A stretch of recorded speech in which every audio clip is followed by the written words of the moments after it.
पहिल्यांदा तर श्री भगवंतांच्या चरणी मी नतमस्तक होतो आणि मला अतिशय आज आनंद आहे की भगवंतांच्या प्रगट दिनोत्सवाच्या निमित्ताने बार्शीच्या ऐतिहासिक नगरीमध्ये मला येण्याची संधी मिळाली आणि विशेषतः आपल्या सगळ्यांना कल्पना आहे की हे अतिशय प्राचीन अशा प्रकारचं मंदिर आहे। जवळजवळ याचा उल्लेख हा 10व्या शतकातही सापडतो, 11व्या शतकातही सापडतो आणि या सोलापूर जिल्ह्याचं महत्त्व असं आहे की भगवान श्री विष्णूंनी या ठिकाणी घेतलेले अवतार हे आपल्या भक्तांकरता घेतलेले अवतार आहेत। अंबरीश राजाकरता घेतलेला अवतार हा भगवंतांचा अवतार आहे आणि पुंडलिक भक्तांकरता घेतलेला अवतार हा श्री विठ्ठलांचा अवतार आहे।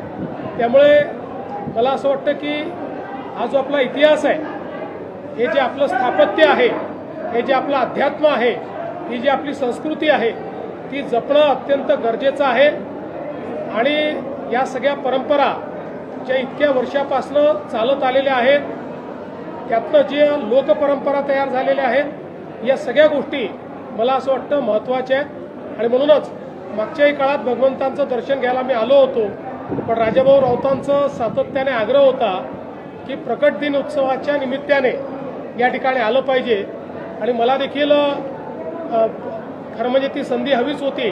त्यामुळे आज हे दर्शन मला प्राप्त झालेलं आहे। राजाभाऊंनी जो आराखडा इथला तयार केलेला आहे त्याला सरकार पूर्ण समर्थन देईल आणि अतिशय चांगल्या पद्धतीनं ही ऐतिहासिक जागा आहे। पुराणांमध्ये याचा उल्लेख आहे, विष्णू पुराणात आपल्याला त्या ठिकाणी उल्लेख पाहायला मिळतो की कशा प्रकारे दुर्वास ऋषींचं जे गर्भहरण आहे ते या भागामध्ये खऱ्या अर्थानं झालं होतं आणि म्हणून अशा या आपल्या सांस्कृतिक ठेव्याला अधिक चांगल्या पद्धतीनं लोकांपर्यंत आणण्याचा प्रयत्न करण्याकरता हा जो काही आराखडा या ठिकाणी मांडलेला आहे तो निश्चितपणे त्याला आम्ही समर्थन देऊ।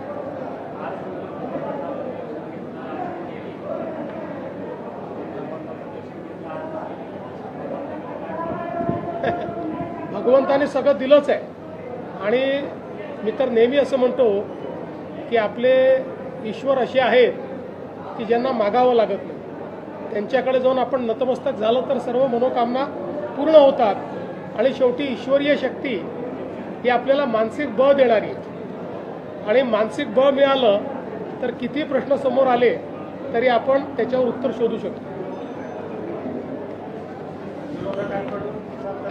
भारतीय जनता पार्टी बाबतीत बोललं जातं भाजप हा शहरी लोकांचा आणि शहरी मतदारांचा पक्ष आहे, परंतु मागील 2 महिन्यापूर्वी बार्शी तालुक्यात जिल्हा परिषद आणि पंचायत समितीच्या निवडणुका झाल्या।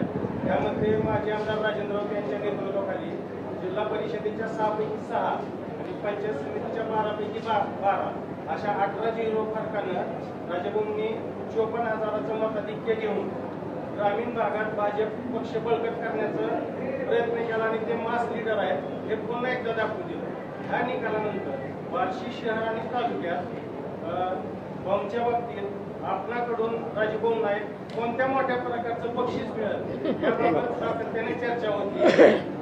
मला असं वाटतं की या निवडणुकीचा जो निकाल आहे तो एक प्रकारे जनतेने मागच्या काळात जी चूक केली त्याची जाणीव होऊन एक मोठा आशीर्वाद हा राजाभाऊंना जनतेने पुन्हा दिलेला आहे। किंबहुना सातत्याने वर्षानुवर्ष जनतेची सेवा करणारे, जनतेकरता संघर्ष करणारे राजाभाऊ आहेत। त्यामुळे मी एवढंच सांगेन की त्यांना अजून भरपूर राजकीय आयुष्य आहे, अनेक पदं त्याच्यामध्ये मिळतील आणि निश्चितपणे त्यांच्यासारख्या नेत्याची भारतीय जनता पार्टीत कदरच होती। विधान परिषदेसाठी जे आहे राजाभाऊ राऊतांचं नाव चर्चेत येतं, या चर्चेत काय शक्यता आहे? असं आहे की विधान परिषदेकरता कुठली नावं आहेत, त्याचं काय होणार आहे याचा निर्णय काही मी घेत नाही, तो आमचं देशाचं पार्लमेंटरी बोर्ड घेतं। त्यामुळे तिथनं निर्णय जे काय होतील त्यानुसारच सगळे निर्णय होतील। पण एवढंच सांगतो की राजाभाऊ राऊत यांना भविष्य आहे साहेब, कोल्हापुरात 15पेक्षा अधिक तरुणींवर अत्याचार झाल्याचं समोर येते. लव जिहादचा संशय असल्याचं देखील समोर येते कोल्हापुरात. बघा, आता तुम्ही कुठल्या घटनेचा उल्लेख करताय त्याची माहिती माझ्याकडे नाही आहे. त्याची माहिती घेऊनच मी त्या संदर्भात बोलेन.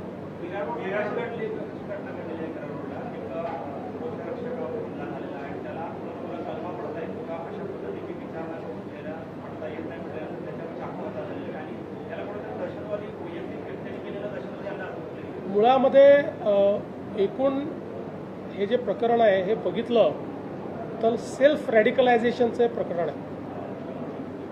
मोठ्या प्रमाणात पुस्तकं, साहित्य, इंटरनेट या माध्यमातनं रॅडिकलायझेशनचा जो प्रयत्न आहे त्या प्रयत्नातनं हा जो व्यक्ती आहे, आरोपी आहे, हा तयार झालेला दिसतोय.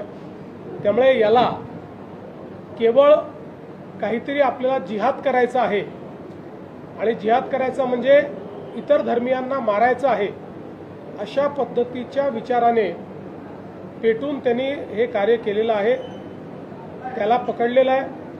आता ATS आणि NIAची मदत घेऊन या रॅडिकलायझेशनच्या पाठीमागे कोण कोण आहे हे देखील या ठिकाणी शोधण्यात येईल. याचं कुटुंब हे परदेशात आहे, ते अमेरिकेमध्ये आहे. हाही अनेक वर्ष परदेशात राहिलेला आहे. त्यानंतर इथे आल्यानंतर पहिल्यांदा कुर्ल्यामध्ये आणि त्याच्यानंतर नवानगरला तो राहायला आला. त्यामुळे आता याच्या पाठीमागे कोण कोण आहेत, याच्या लिंकमध्ये कोण कोण आहेत, अजून कोणी असे रॅडिकलाइज झाले आहेत का, या सगळ्या गोष्टी ज्या आहेत त्या आता तपासामध्ये पुढे येतील. सोलापूर जिल्हा ठिकाणी काँग्रेसने राष्ट्रवादीचा बाले केला होता. आता इथं भाजप मोठ्यामध्ये वाढायचं काय रहस्य करतो, मग काय नाही. माझ्या आजूबाजूला बसलेले सगळे शासकीय कर्मचाऱ्यांचं वय 58-60 करायचं आपल्या जी जी शासकीय कर्मचाऱ्यांचं निवृत्तीचं वय 58-60 करायचं प्रस्तावित आहे. त्याच्या संदर्भात काय आहे? आता आमची चर्चा चाललेली आहे. या संदर्भात युनियनची चर्चा चाललेली आहे. चर्चेअंती मग या संदर्भात काय निर्णय होतो ते बघूया.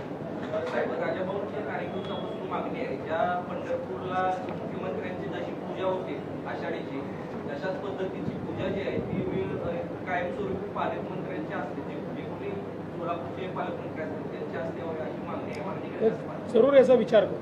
साहेब, एकनाथ शिंदे मुख्यमंत्री असताना पर्यावरण विभागाच्या वतीनं 11 तलावांना मान्यता दिली होती. मात्र मंत्री पंकजा मुंडेंकडून हा प्रकल्प रद्द करण्यात आला 11 तलाव. तर मला कल्पना नाही आहे. मी त्याची माहिती घेऊन सांगेन आपल्याला.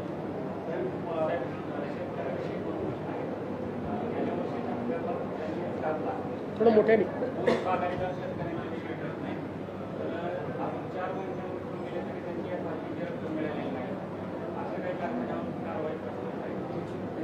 आपल्याला कल्पना आहे की महाराष्ट्रामध्ये दरवर्षी आपण FRP जी आहे ही 99% अचीव करतो. थोडं मागे पुढे होतं कारण मार्केटमुळे कारखान्यांवरही कधी आणि अनेक वेळा आपणही मदत केली आहे, सरकारने मदत केली आहे. याही वर्षी ऊस कारखानदारीच्या संदर्भात एक बैठक आम्ही घेतली. त्याच्यावर एक आम्ही सचिव समिती तयार केलेली आहे.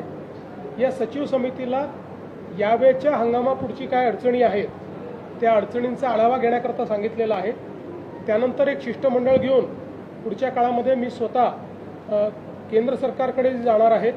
ज्या शिष्टमंडळामध्ये विशेषतः या ठिकाणी ऊस आणि कांदा उत्पादन यांचं एक शिष्टमंडळ घेऊन केंद्राकडनं याच्यामध्ये काय मदत मिळू शकते किंवा कशा प्रकारे नीती निर्धारण केलं जाऊ शकतं या संदर्भातला निर्णय आम्ही करणार आहोत. त्यांच्या घरावरती जे आहे ते काही शिवाजी बोलवतात कॉम्रेड गोविंद पानसरेंचे जे काही सहकारी त्यावेळेस होते किंवा त्यांच्या विचाराचे जे लोक आहेत त्यांनी त्यांच्या निषेधार्थ जो आहे तो मोर्चा काढला होता. त्या मोर्चेकऱ्यांना आता सध्या ते पकड केली जाते. खरं म्हणजे निरर्थक वाद उभा झालेला आहे. पहिल्यांदा तर हे लक्षात ठेवा की या देशामध्ये छत्रपती शिवरायांचा कोणी अपमान करू शकत नाही. छत्रपती शिवरायांचा मान इतका मोठा आहे की कोणीही त्यांचा अशा पद्धतीनं अपमान करणं हे शक्यच नाही आहे.